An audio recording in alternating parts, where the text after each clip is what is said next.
Bismillahirrahmanirrahim. Assalamu alaikum. I'm Nasma Abdul Mohsin and this is PSM News.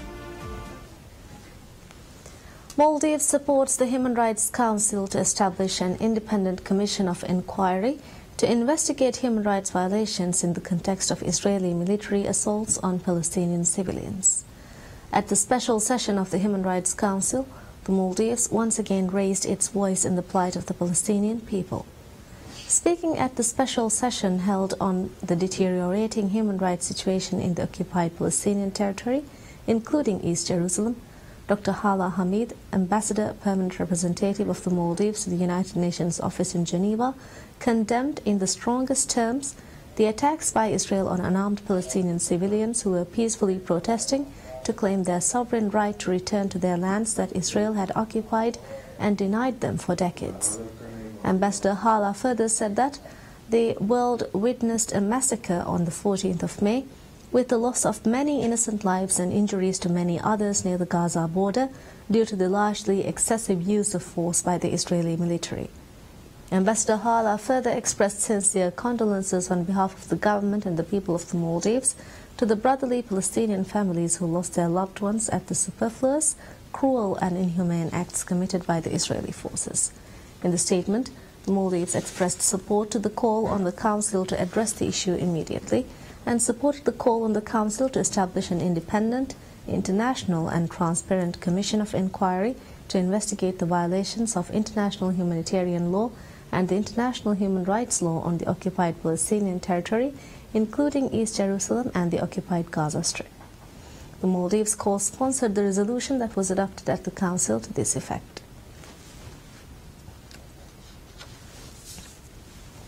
Central Bank of Maldives Monetary Authority MMA reveals that the budget deficit of 2017 has registered a significant decline. As per a report published by MMA in 2017, the budget deficit was at 0.52%. MMA revealed that this decline is caused due to the increase in the state income and decline in state expenditure. In this regard, MMA revealed that the income incline is caused due to the tax incline caused due to fast-paced economic development and income received from dividends policy. Furthermore, the administration has also been successful in cutting the expenses on state budget spent on national health care scheme and positive changes brought to policies in taking subsidy. In addition, the decline in capital expense is also another factor which caused the decrease in state expenses in 2017. In the past year, the administration has opened new ways of constant income to the country, such as airport development fee, incline in tax from cigarette consumption and energy drinks. Maldives Ports Limited MPL reveals that the company has cleared 6,500 metric tons of goods from the port for the month of Ramadan. In a press briefing, Assistant Chief Executive Officer of MPL Rabih Mohammed said goods clearance procedures at MPL would be carried out throughout the day, despite it being Ramadan. In this regard, Rabih noted that clearance of goods would be carried out in 3 shifts, thus continuing the procedure for 24 hours non-stop every day. Rabih forecast that there would be no hike in the prices of goods as currently 15 vessels worth of goods have been cleared, thus providing an uninterrupted stream of quality goods to the market. Rabih revealed that this is an incline of over 60% in the goods clearance rate compared to last Ramadan.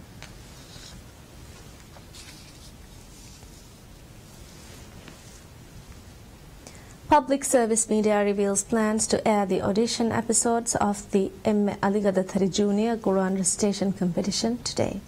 As per information provided by the production team, the auditions telecast today would show children from the auditions held in Mali City and the atolls. The nationwide Quran competition would be telecast every Wednesday and Saturday throughout Ramadan. The auditions of the competition were carried out in Nafar of Lavian Atoll, Didu of Ha'alif Atoll and Mali City. The competition is aimed at providing a healthy, competitive environment for children and to create a younger generation that is more acquainted to the practice of reciting the Holy Quran. The competition was open for children between the ages of 8 and 16. The winner of the competition would win a grand prize of $19,362, while the first and second runner-ups would win $6,454 and $3,227 respectively. Maldives Meteorological Service forecasts a scattered rain with few heavy showers and thunderstorms to be experienced over the country in the next 24 hours. According to the Meteorological Service, surface winds will vary between south-southwesterly at 10 to 20 miles per hour in central atolls and 5 to 15 miles per hour elsewhere. However, the Meteorological Service forecasts that winds may gust 40 miles per hour during showers. Maldives Meteorological Service revealed that seas are expected to be moderate, becoming rough during showers in the central and becoming moderate during showers elsewhere. Furthermore, Maldives Meteorological Service has also issued a yellow alert between Memo and Addu Atoll.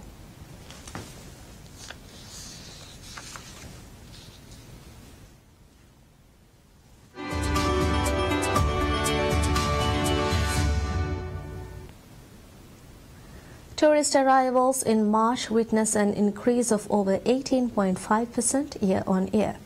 As per the latest statistics published by the Ministry of Tourism, the highest tourist arrivals were from the European countries, which recorded 82,383 tourists till March this year, which is an increase of 33% compared to that period of last year. According to the latest statistics, Germany has recorded the highest tourist arrival from the European countries by registering a total tourist arrival rate of 14,692, while Italy and the United Kingdom ranked second and third with tourist arrivals of 13,198 and 11,829 respectively. However, tourist arrivals from the Asia-Pacific region has witnessed a decline of 1.8%. China has remained the country where the highest number of tourists originate from, contributing 9.9% of the total number of tourists who visited Maldives until March. China has recorded 13,203 as total tourist arrivals till March this year, but this is a huge decline of 27.5% compared to last year, where the total tourist arrivals was recorded at 18,203. As per these statistics, tourist arrivals from the countries of Malaysia and Thailand increased by huge margins of 66% and 108% respectively. In addition, a significant increase in tourist arrivals has been recorded from countries in Oceania, America and Africa. The occupancy for this year stood at 66.4%, while occupancy stood at 64.1% last year.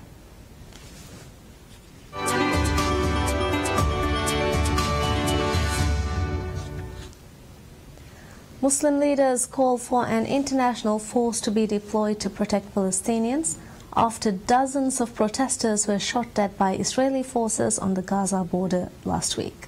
Turkish President Tayyip Erdogan also called for the issue to be raised at the United Nations General Assembly. At a summit in Turkey called by Erdogan, Muslim leaders also pledged to take appropriate political and economic measures against countries that followed the United States in moving their Israel embassies to Jerusalem. The final declaration of the meeting of the 57-member Organization of Islamic Cooperation described the killing of 60 Palestinians protesting the embassy move on Monday as savage crimes committed by Israeli forces with the backing of the U.S. administration. It said the violence should be put on the agenda of the UN Security Council and the General Assembly, and also called on the United Nations to set up an investigation into the killings. The violence in Gaza has sparked a diplomatic row between Turkey and Israel, with the two countries expelling each other's senior diplomats this week. Erdogan has also traded verbs on Twitter with Israeli Prime Minister Benjamin Netanyahu. The plight of Palestinians resonates with many Turks, particularly the nationalist and religious voters who form the base of support for Erdogan, who is seeking to extend his 15-year hold on power in elections in June 24.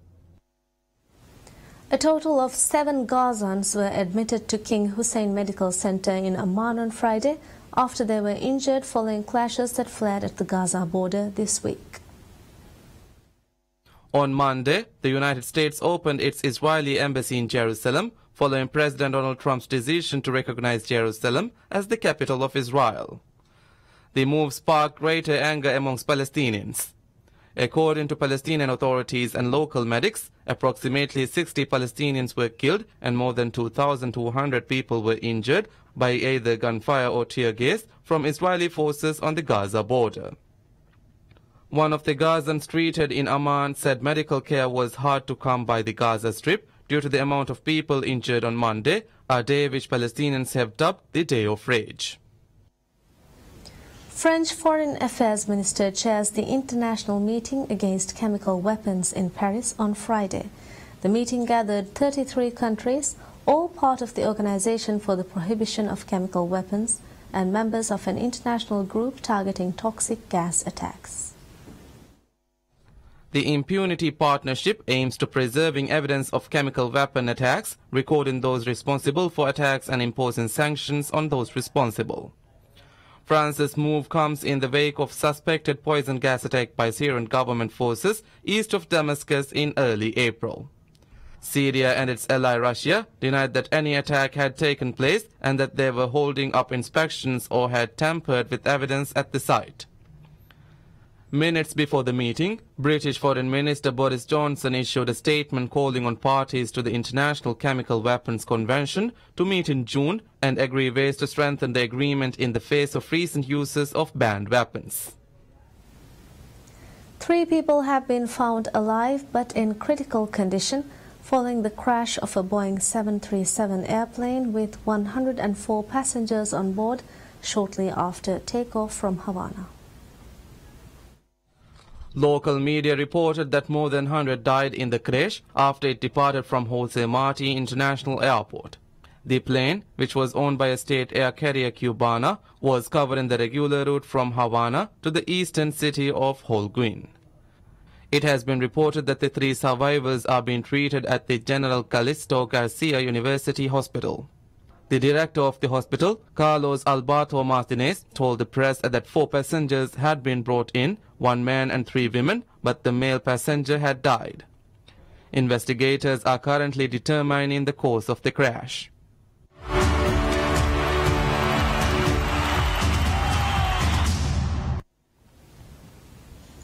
Atletico Madrid celebrate their 3rd Europa League title on Friday with thousands of fans at the iconic Neptuno Square. Chanting the club's anthem, dancing and jumping and waving scarves, both players and fans enjoyed the 5th title achieved during the Simeone era since he arrived in 2011.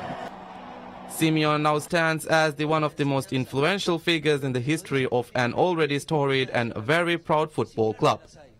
He took over Atletico, the club for whom he was once their beating midfield heart, with the Vicente Calderón club 4 points off the relegation zone and facing mounting debt.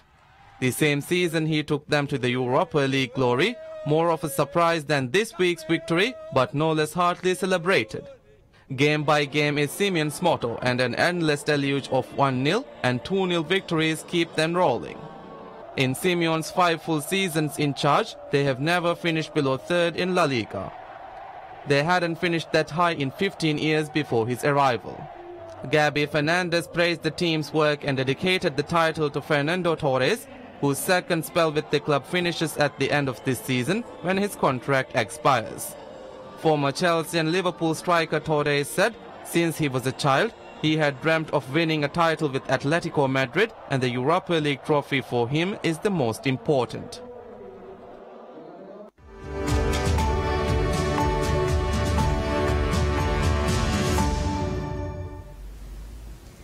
The 20th of May 2018 marks the first ever UN World Bee Day, during which people across the globe are being urged to preserve and protect these vital but endangered pollinators.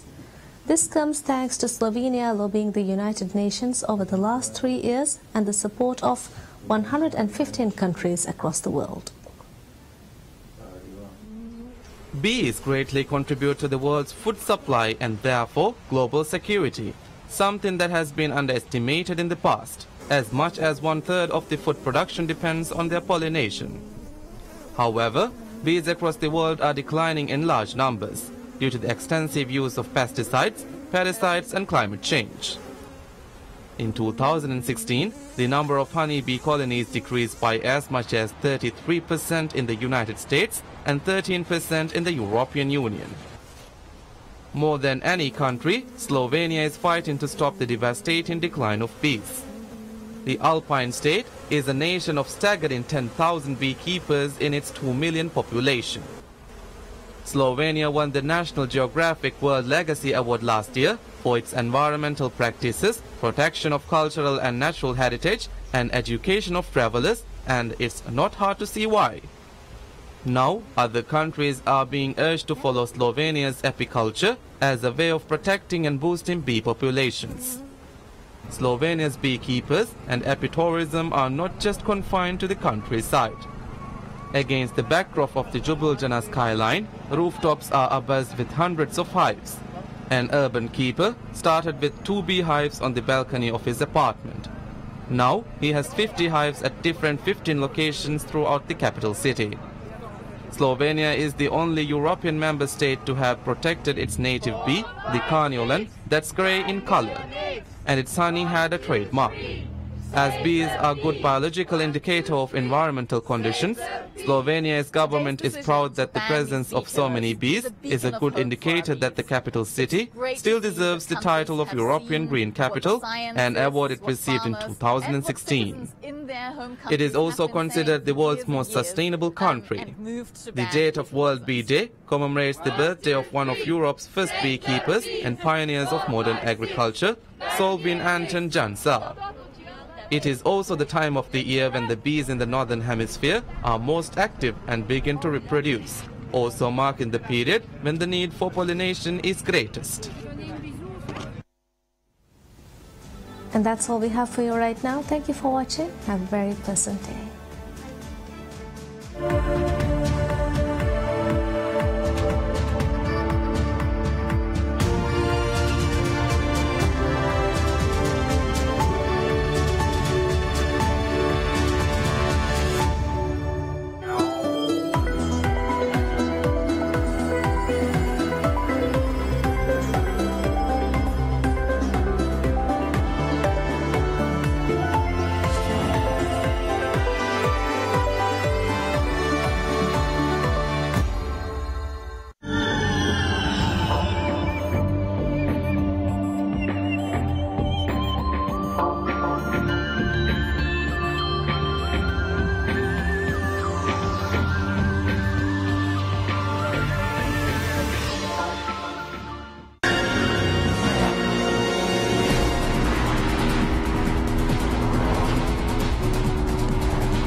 PSM Connect.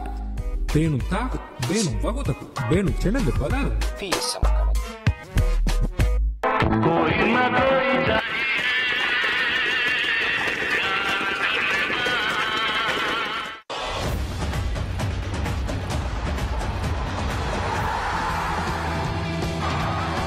A dismal 2014 World Cup for South Korea had one consolation: the promising performance of young winger Son Heung-min. Now 25 and the most expensive Asian player ever, Son is ready to help his nation atone in Russia. Tottenham paid €30 million for him in 2015, and despite a moderate start, last season was his breakout year. 21 goals, including more than a handful of match winners. He was the only player to win 2 Premier League Player of the Month awards, and after solid performances in the Rio Olympics and 2018 World Cup qualifying, Son Heung-min is crucial to South Korea's chances of going deep into Russia.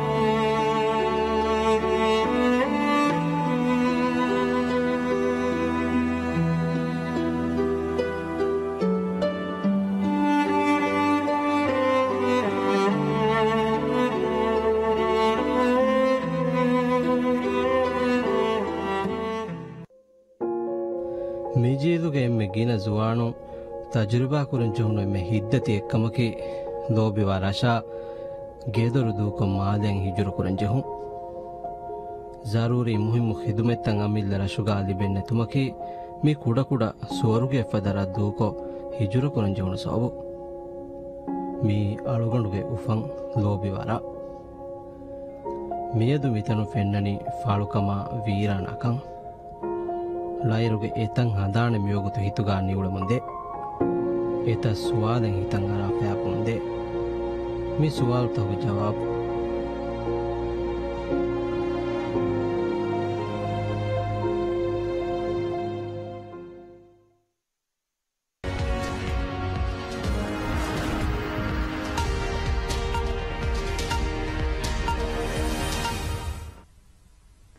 ಮೀಗೆ ಹದ್ದಿ ಹಾಹಾರು ಕುರಿಂ ಹಿಂಗೆ ಕಂಕಂ ಉಮರು ನುವದಿ ಹಾಹಾರುಗೆ ಮೊಹಮ್ಮದ್ ಮಹಮೂದ್ ಜಾದುಲ್ಲಾ ಸಾಫ್ ಕೊಂ ಹದಾನಿ ಭುರಿ ಅಹರಕಿ ನವಾರಸತೆ ಕಸಾಳಿಸ್ ಅವ್ವಣ ಹರು A ಹರಕಿ Mohammad ಏನಾಫದ ಫಲಸ್ತೀನುಗೆ ಎಥ million ರೈಯತುಂಗೆ ಮುಳಿ ಹಯ